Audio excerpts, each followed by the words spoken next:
whole notion of the free market, laissez-faire capitalism, globalization, is a very thin rationale for unmitigated greed by a tiny oligarchic elite. Let me put it this way, that from a very literal point of view, the harbors and the ports and the railroads of the country, the economy, especially of the southern states, could not conceivably be what it has become if they had not had, and do not still have indeed, and for so long, so many generations, cheap labor. I am stating very seriously, and this is not an overstatement, that I picked the cotton, and I carried it to market, and I built the railroads under someone else's whip for nothing. For nothing. The Southern oligarchy, which has until today so much power in Washington, and therefore some power in the world, was created by my labor and my sweat,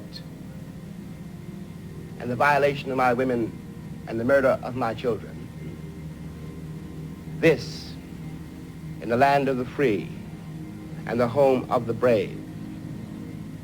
And no one can challenge that statement. It is a matter of historical record.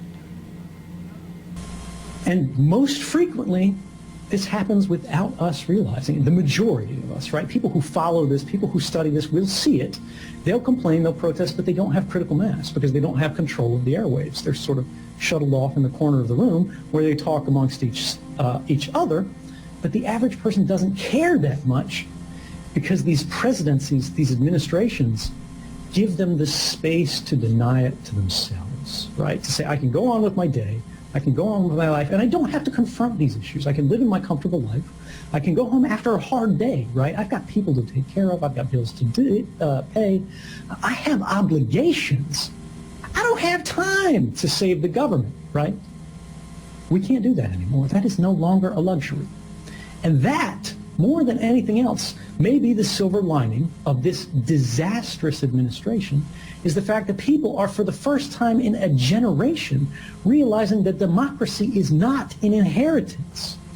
Folks, this is a challenge. This is our challenge. This is something that requires effort.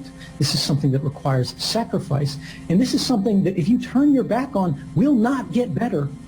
It will get worse. It is not enough to believe in something. It is not enough to think that America is the land of the free, the home of the brave. We have constitutional values, and these things will simply work out. They will mean nothing unless you make them mean something. It is not enough to believe in something, ladies and gentlemen. You must stand for something.